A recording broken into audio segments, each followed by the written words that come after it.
Assalamualaikum teman-teman. Balik lagi di kisah seru Abu Nawas. Siap ketawa bareng? Di sebuah pagi yang cerah, burung-burung berkicau di atap rumah-rumah tanah liat, dan pasar mulai ramai dengan teriakan para pedagang. Di antara keramaian itu, seorang lelaki berjanggut tipis dan berwajah santai berjalan pelan sambil bersiul kecil. Dialah Abu Nawas. Hari itu Abu Nawas sama sekali tak punya uang. 3 hari terakhir ia belum makan enak. Tapi entah kenapa wajahnya tetap ceria seperti biasa. Ia selalu percaya, selama akal masih jalan, perut pasti kenyang pada waktunya. Di dekat sumur tua di tepi pasar, Abu Nawas berhenti. Ia melihat sebuah kendi tua berdebu tergeletak di tanah. Warnanya kusam, lehernya retak sedikit, tapi entah kenapa, kendi itu terlihat seperti menyimpan sesuatu. Abu Nawas menatapnya lama. Lalu dengan wajah pura-pura serius, ia berkata keras-keras, "Wahai kendi tua, kalau kau bisa bicara, aku ingin tahu siapa yang terakhir kali minum darimu." Orang-orang di sekitar yang sedang mengambil air langsung menoleh. Beberapa tertawa kecil, tapi ada juga yang mulai penasaran. Seorang ibu menegur pelan, "Abu Nawas, kau bicara sama kendi? Apa kau sedang lapar sampai berhalusinasi?" Abu Nawas tersenyum misterius. "Tidak, Bu. Aku cuma menguji apakah kendi ini masih setia pada tuannya." Kata-katanya aneh, tapi justru membuat orang-orang makin ingin tahu. Lalu Abu Nawas mendekatkan telinganya ke Candy, pura-pura mendengarkan sesuatu. Ia angguk-angguk lalu berseru kaget. "Apa? Kau tahu siapa yang suka mencuri air di sumur ini?" Orang-orang langsung berkumpul. Pasar yang tadinya bising jadi hening. Mereka menatap Abu Nawas dan Kendi itu dengan mata membesar. "Kau bercanda, Abu Nawas," seru seorang pemuda. "Tidak," jawabnya tenang. "Kendi ini baru saja berbisik padaku. Tapi ia hanya mau bicara pada orang yang jujur." Kata-kata itu langsung menyebar secepat gosip di desa. Dalam hitungan jam, berita tentang kendi ajaib yang bisa bicara sampai ke setiap sudut pasar. Orang-orang berdatangan ingin melihat sendiri kendi jin bicara yang ditemukan Abu Nawas. Sore harinya halaman sumur itu penuh sesak. Ada yang membawa kurma, ada yang bawa roti, semua ingin menyenangkan jin di dalam kendi. Abu Nawas duduk santai di pinggir sumur, menatap orang-orang yang mulai ribut sendiri. Seorang lelaki gemuk berseru, "Abu Nawas, tanyakan pada kendi itu, siapa yang mencuri ayamku minggu lalu?" Abu Nawas mengelus janggutnya, lalu menunduk seolah-olah berbicara dengan kendi. Beberapa detik kemudian ia berkata, "Kendi ini bilang ayammu kabur sendiri karena bosan dipelihara orang serakah." Semua orang tertawa keras. Lelaki gemuk itu hanya bisa bengong, sementara Abu Nawas menahan senyum. Sore semakin gelap tapi kerumunan belum bubar. Abu Nawas lalu berdiri dan berkata, "Cukup untuk hari ini. Jin dalam kendi butuh istirahat. Kalau kalian ingin tahu lebih banyak, datanglah besok pagi. Tapi ingat, hanya yang jujur yang akan didengarkan oleh kendi ini." Ia pun mengangkat kendi itu tinggi-tinggi, lalu membawanya pulang pelan-pelan sambil tersenyum penuh arti. Dalam hatinya ia berkata, "Heh, dengan kendi ini, aku bisa membuat orang jujur tanpa harus menasihati mereka." Ayo kita lihat, siapa yang paling takut pada rahasia sendiri? Abu Nawas pun menghilang di tikungan jalan menuju rumahnya. Dan malam itu seluruh warga desa tak bisa tidur. Mereka bertanya-tanya, benarkah kendi itu berisi jin? Atau hanya akal Abu Nawas yang lebih ajaib dari makhluk gaib? Keesokan paginya, pasar Baghdad mendadak heboh. Orang-orang berkerumun di dekat sumur tua, tempat Abu Nawas kemarin menemukan kendi. Semua orang membicarakan hal yang sama. Katanya kendi itu bisa bicara. Ada jin di dalamnya. Abu Nawas bicara dengan roh penjaga sumur. Abu Nawas yang baru datang untuk beli roti malah dibuat bingung sendiri. Ia belum sempat membuka mulut. Tiba-tiba seorang ibu tua menatapnya dengan mata lebar dan berkata, "Abu Nawas, tolong tanyakan pada kendi itu, apakah menantuku benar-benar jujur sama aku?" Abu Nawas terkejut sejenak, lalu tertawa kecil. "Ibu, jangan-jangan ibu lebih percaya kendi daripada doa ya?" Orang-orang di sekitar tertawa. Tapi ada juga yang berkata, "Tapi Abu Nawas, kemarin kendi itu bisa jawab pertanyaan si Hasan. Katanya ayamnya dicuri karena serakah, dan itu benar." Abu Nawas menatap mereka satu persatu, tersenyum penuh rahasia. Kalau kendi bisa bicara, berarti kendi lebih pintar dari manusia. Tapi kalau manusia percaya kendi, berarti manusianya lebih bodoh dari kendi. Semua terdiam. Namun tak lama, seseorang berteriak dari belakang. "Kalau memang kendi itu bukan ajaib, buktikan Abu Nawas." Abu Nawas menghela napas, lalu duduk di pinggir sumur. Ia menaruh kendi tua itu di tanah, menatapnya lama seolah berbicara sungguhan. Orang-orang menahan napas. Lalu Abu Nawas berkata pelan tapi jelas, "Wahai kendi, banyak manusia di sini yang lebih takut padamu daripada takut kepada Allah. Apa pendapatmu?" Ia menempelkan telinganya ke kendi, pura-pura mendengar bisikan, lalu menjawab dengan suara lantang. Katanya, manusia yang percaya benda bisa memberi nasib sebenarnya sedang kehilangan akalnya. Kerumunan sontak hening. Beberapa menunduk malu. Lalu Abu Nawas melanjutkan dengan nada lembut. "Kalian tahu kendi ini hanya tanah liat. Tak bisa bicara, tak bisa bergerak. Kalau kemarin aku buat seolah-olah ia bicara, itu karena aku ingin tahu siapa di antara kalian yang mudah ditipu." Warga terkejut. "Jadi semua itu tipu dayamu?" tanya seorang pemuda. Abu Nawas tersenyum dan menjawab, "Bukan tipu daya, nak, pelajaran.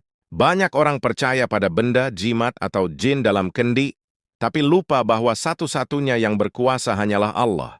Ia menatap dada mereka satu persatu. "Kalau kalian punya masalah, jangan curhat ke kendi, curhatlah dalam doa. Karena benda tak punya kuasa apa-apa. Yang maha kuasa hanyalah Tuhan yang menciptakan tanah liat tempat kendi ini dibuat." Hening sejenak, lalu terdengar tawa kecil dari beberapa warga yang mulai mengerti maksudnya. Seorang anak kecil berseru polos, "Berarti kalau aku minta roti ke kendi, nggak bakal dikasih ya, Abu?" Abu Nawas tertawa lepas. "Tentu tidak, nak. Tapi kalau kau minta dengan sungguh-sungguh pada Allah dan berusaha, mungkin roti itu datang lewat tangan ibumu." Suasana pasar berubah hangat. Orang-orang tersenyum, merasa malu tapi juga kagum. Satu persatu mereka pulang sambil membawa pelajaran hari itu. Namun sebelum pergi, Abu Nawas menatap kendi itu lagi dan berkata pelan, tapi cukup keras agar orang-orang masih bisa mendengarnya. "Kadang, untuk menyadarkan manusia, kita harus berpura-pura gila. Tapi yang benar-benar gila adalah yang percaya tanah liat bisa menggantikan Tuhan." Ia pun mengangkat kendi itu, lalu berjalan pergi dengan langkah tenang. Di belakangnya, warga berbisik pelan, "Abu Nawas memang aneh, tapi anehnya selalu membawa akal. Dan sejak hari itu, tak ada lagi yang berani menyebut kendi itu ajaib. Yang tersisa hanyalah tawa dan rasa malu, serta satu pelajaran besar. Percaya pada Allah, bukan pada benda." Beberapa hari setelah kejadian kendi di pasar, nama Abu Nawas makin terkenal. Bukan karena ia menemukan jin, tapi karena caranya menertawakan kebodohan orang-orang yang percaya pada jin. Namun tak semua orang senang. Sebagian warga, terutama mereka yang pernah menipu, curang, atau serakah, mulai gelisah sendiri. Pesperisen takut Abu Nawas benar-benar tahu rahasia mereka. Padahal Abu Nawas hanya tersenyum tiap kali lewat di depan rumah mereka. Suatu siang Abu Nawas duduk di depan rumahnya menambal sandalnya yang sobek. Datanglah seorang lelaki bernama Hasan, wajahnya gugup. "Abu Nawas," katanya pelan, "kau masih menyimpan kendi itu?" Abu Nawas menatapnya dengan santai. "Masih, Hasan, kenapa? Kau ingin minta nasihat lagi pada tanah liat?" Hasan menelan ludah. "Bukan itu, aku cuman khawatir kalau kendi itu masih bisa mendengar sesuatu." Abu Nawas pura-pura terkejut. "Mendengar apa, Hasan?" Hasan makin gelisah, matanya bergerak ke kiri kanan. Tidak apa-apa," katanya buru-buru, lalu kabur tanpa pamit. Abu Nawas tersenyum tipis. Sepertinya kendi ini memang belum benar-benar selesai bekerja," gumamnya pelan. Keesokan harinya Abu Nawas pergi ke pasar lagi. Ia membawa kendi tua itu dan meletakkannya di depan warung teh. Beberapa warga langsung memperhatikannya. Ada yang berbisik, "Itu kendi yang kemarin. Apa dia mau membuat pertunjukan lagi?" Abu Nawas pura-pura menatap kendi itu serius. "Aku hanya ingin tahu," katanya keras, "apakah ada orang yang masih menyimpan rahasia busuk di antara kita?" Orang-orang langsung merapat. Tapi kali ini Abu Nawas tidak berbicara dengan kendi, ia malah menatap kerumunan. "Kau tahu," katanya sambil menunjuk kendi, "kendi ini memang bisu, tapi manusia sering membuat dirinya lebih bisu dari kendi." Beberapa orang saling pandang tak mengerti. Abu Nawas melanjutkan dengan nada tenang. "Benda mati tidak bisa bicara, tapi perbuatan manusia bisa. Kaki tangan bisa menipu orang lain, tapi tidak bisa menipu Allah. Dan siapa yang berbuat curang cepat atau lambat akan terbongkar, bahkan tanpa kendi." Suasana jadi hening. Beberapa wajah mulai pucat. Abu Nawas pun menunduk, pura-pura mendengar sesuatu dari Kendi, lalu berkata pelan, "Ada seseorang di pasar ini yang kemarin mencampur tepung dengan pasir, lalu menjualnya pada janda tua." Sekonyong-konyong seorang pedagang teriak, "Fitnah! Aku tidak pernah, maksudku, siapa bilang begitu?" Orang-orang langsung menatapnya dengan curiga. Abu Nawas hanya menatap sambil menahan tawa. "Lucu ya?" katanya lembut. "Aku belum sebut nama siapapun, tapi yang merasa langsung protes." Kerumunan meledak dengan tawa. Pedagang itu kabur dengan wajah merah padam. Abu Nawas lalu berdiri, menepuk-nepuk jubahnya. "Kalian lihat, katanya tak perlu benda ajaib untuk membongkar kebohongan." Bos diam dan amati. Orang yang bersalah akan menyingkap dirinya sendiri. Seorang pemuda bertanya, "Jadi semua yang kau lakukan selama ini hanya untuk menguji orang-orang Abu Nawas?" Abu Nawas tersenyum. "Bukan hanya menguji, aku ingin mengingatkan. Banyak orang suka bicara tentang keajaiban, tapi lupa bahwa kejujuran adalah keajaiban yang paling besar." Ia memandangi kendi tua itu dan berkata pelan, "Kendi ini bukan punya jin, tapi entah kenapa, setiap kali aku letakkan di depan orang-orang, selalu ada yang ketahuan berbohong." Orang-orang tertawa, sebagian malu, sebagian kagum. Lalu Abu Nawas menambahkan dengan nada menasihati, "Kalau kalian ingin hidup tenang, jangan takut pada kendi, tapi takutlah pada dosa. Karena kendi bisa pecah, tapi dosa hanya bisa hancur kalau kita bertaubat." Abu Nawas pun mengangkat kendi itu, menaruhnya di kepala, dan berjalan pergi sambil bersenandung. Tanah liat tak punya kuasa apa-apa, tapi dari tanahlah manusia dicipta. Maka gunakan akal, bukan mitos, karena iman tak butuh jin untuk membuktikan kebenaran. Suara tertawa warga mengiringi langkahnya, tapi kali ini bukan tawa karena menertawakan, melainkan karena mereka mulai paham. Sudah seminggu berlalu sejak kendi ajaib Abu Nawas menghebohkan pasar Baghdad. Kini hampir setiap orang di desa tahu pelajarannya. Jangan percaya pada benda mati, percaya hanya pada Allah. Tapi rupanya tidak semua orang menerima pelajaran itu dengan lapang dada. Ada seorang pedagang kaya bernama Karim yang merasa malu besar. Karena waktu Abu Nawas menyinggung soal pedagang yang mencampur tepung dengan pasir, semua orang tahu siapa yang dimaksud. Sejak hari itu, dagangannya sepi. Orang-orang mulai menjauh darinya.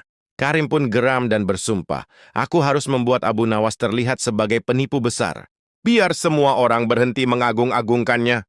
Malam itu di rumah megahnya, Karim memandangi kendi Abu Nawas dari kejauhan. Ia melihat Abu Nawas tertidur di bawah pohon dekat masjid. Kendi itu diletakkan di sampingnya. Karim menegang, "Kesempatan emas," bisiknya. Ia pun diam-diam mencuri kendi itu dan membawanya pulang. Keesokan paginya seluruh pasar gempar lagi. "Kendi Abu Nawas hilang. Jinnya kabur. Mungkin sudah terbang ke langit." Abu Nawas hanya tersenyum, tak tampak panik sedikit pun. "Kalau jin bisa kabur, biarkan saja. Yang penting akalku belum kabur," katanya santai sambil menyeruput teh. Dan beberapa orang sedang bertanya, "Kau tidak mau mencarinya Abu Nawas?" Abu Nawas menatap mereka dan berkata tenang, "Untuk apa mencari benda yang tak bisa menolongku? Kalau kendi itu memang bermanfaat, tentu dia tidak akan hilang." Orang-orang mengangguk, tapi diam-diam mereka penasaran siapa pencurinya. Sementara itu di rumah Karim, ia menatap kendi itu dengan senyum licik. "Sekarang giliran aku mempermainkan orang-orang bodoh itu. Aku akan bilang bahwa kendi ini bicara padaku dan menyebut Abu Nawas sebagai penipu." Malamnya ia mulai beraksi. Di depan beberapa tamunya, Karim berdiri di tengah halaman sambil menaruh kendi di atas meja. "Wahai kendi ajaib," katanya dengan nada teater, "siapa orang yang paling suka menipu warga Baghdad?" Ia menjawab sendiri dengan suara dibuat serak, "Abu Nawas." Abu Nawas adalah penipu.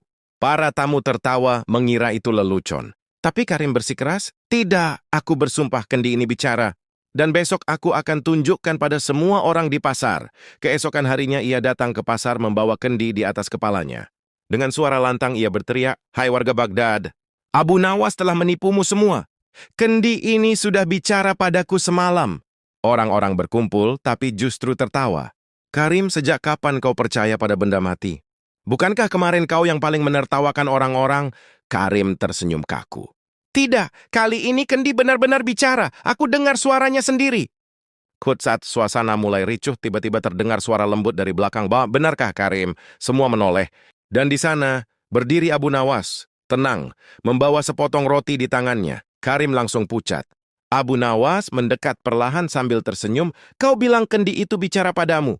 Benar, jinnya marah dan menyebutmu penipu, jawab Karim gugup.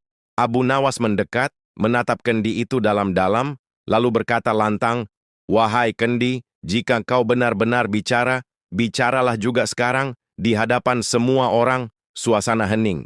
Tak ada suara. Karim menatap panik. Aku tidak tahu kenapa dia diam." Abu Nawas menepuk pundaknya dan tersenyum. "Tentu saja diam, karena benda mati tak bisa bicara, kecuali manusia yang hatinya sudah mati." Kerumunan langsung meledak dengan tawa dan tepuk tangan. Karim hanya bisa menunduk, wajahnya merah padam. Sementara Abu Nawas menatapnya dengan lembut dan berkata, "Karim, aku tak marah kau mencuri kendi itu. Aku hanya kasihan, karena yang benar-benar dicuri bukan kendi, tapi akalmu." Abu Nawas mengambil kendi itu dari tangan Karim dan berkata kepada warga, "Lihatlah, manusia serakah akan selalu menuduh orang lain menipu, padahal penipuan terbesar adalah ketika ia menipu dirinya sendiri." Orang-orang bersorak kagum. Karim kabur dengan kepala tertunduk, sementara Abu Nawas berjalan pergi sambil membawa kendinya. "Kadang orang bodoh bisa menipu orang lain dengan kata-kata," katanya sambil tersenyum. "Tapi orang beriman hanya menipu setan dengan akalnya." Setelah kejadian memalukan di pasar, nama Karim jadi bahan tertawaan warga Baghdad. Tapi Abu Nawas justru menanggapinya dengan tenang, "Jangan ditertawakan. Biarkan saja, mungkin nanti ia belajar," katanya sambil tersenyum. Namun beberapa hari kemudian, warga mulai ramai lagi. "Abu Nawas, katanya kendi itu memang bisa bicara ya? Apa benar kau bisa memanggil jin di dalamnya?" Abu Nawas tertawa pelan. Kalian ini, kalau aku bilang tidak, kalian kecewa. Kalau aku bilang iya, kalian malah tambah bodoh. Baiklah, besok datang ke masjid. Aku akan buktikan apakah kendi bisa bicara atau tidak." Kabar itu menyebar cepat. Keesokan harinya, pasar Baghdad penuh sesak. Semua orang ingin melihat kendi ajaib berbicara. Abu Nawas datang dengan langkah santai, membawa kendi di tangan. Ia naik ke atas peti kayu dan berkata keras, "Wahai warga Baghdad, hari ini kita akan dengar sendiri suara kendi ini. Tapi sebelum itu, aku ingin tanya, siapa di antara kalian percaya bahwa benda mati bisa bicara?" Hampir setengah warga mengangkat tangan. Sebagian lagi hanya diam, bingung. Abu Nawas menghela napas, "Baiklah, semoga setelah ini kalian semua sadar." Ia meletakkan kendi di depan semua orang, lalu menatapnya dalam-dalam sambil berseru, "Wahai kendi ajaib, katakan sesuatu kepada kami." Suasana hening. Tak ada apa-apa, orang-orang mulai berbisik, ternyata bohong. Tapi tiba-tiba, dari dalam kendi terdengar suara, "Assalamualaikum." Semua orang terkejut. "Astagfirullah, benar-benar bicara." Abu Nawas menahan tawa. Ia bertanya pura-pura serius, "Hai kendi, siapa yang paling jujur di Baghdad?" Suara itu menjawab, "Tentu saja Abu Nawas." Orang-orang langsung bersorak, "Subhanallah, kendi ajaib itu tahu segalanya." Setelah beberapa kalimat lucu keluar dari kendi, Abu Nawas akhirnya mengangkat tangan dan berkata, "Cukup, sekarang aku akan tunjukkan kejujurannya." Ia menepuk bagian belakang kendi, lalu dari balik meja muncullah anak kecil. Ternyata anak yatim yang ia ajak untuk membantu dari belakang tirai. Warga terdiam, Abu Nawas tersenyum. "Inilah yang kalian dengar tadi, suara manusia. Kendi ini tak bisa bicara, tapi manusia bisa kalau mau menggunakan akalnya." Orang-orang menunduk malu. Abu Nawas menatap mereka lembut. "Aku tidak ingin kalian percaya padaku. Aku hanya ingin kalian percaya pada Allah dan gunakan akal kalian dengan benar." Kerumunan langsung bertepuk tangan, sebagian tertawa, sebagian meneteskan air mata malu. Sementara Abu Nawas menepuk kepala anak kecil itu dan berkata, "Kau lebih ajaib dari kendi manapun, nak, karena Allah memberimu akal dan hati." Abu Nawas pun berjalan pergi sambil membawa kendi itu. "Kendi bisa pecah," katanya pelan, "tapi akal yang dijaga Allah takkan pernah rusak." Setelah peristiwa kendi bicara, nama Abu Nawas makin terkenal. Orang-orang bilang, dialah orang paling cerdas di Baghdad. Tapi Abu Nawas hanya tersenyum, "Aku bukan cerdas, hanya malas bodoh." Suatu hari di pasar, Abu Nawas duduk di dekat warung teh sambil mengamati seorang pedagang besar bernama Hasan. Pedagang itu terkenal suka berjanji palsu. Setiap pembeli yang datang ia berkata, "Besok aku tambah timbangannya, sumpah demi Allah."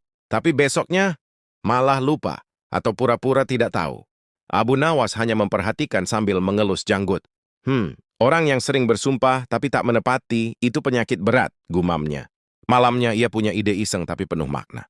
Keesokan harinya ia datang ke toko Hasan membawa sebuah karung kecil. Assalamualaikum wahai Hasan. Aku ingin membeli 2 kilo beras, kata Abu Nawas. Tentu Abu Nawas, untukmu cukup 1 dirham, jawab Hasan ramah. Abu Nawas tersenyum licik, tapi timbangannya kurang sedikit. Tambahlah, biar aku doakan rezekimu berlipat. Hasan tertawa. Tenang, besok aku tambah, aku janji demi Allah.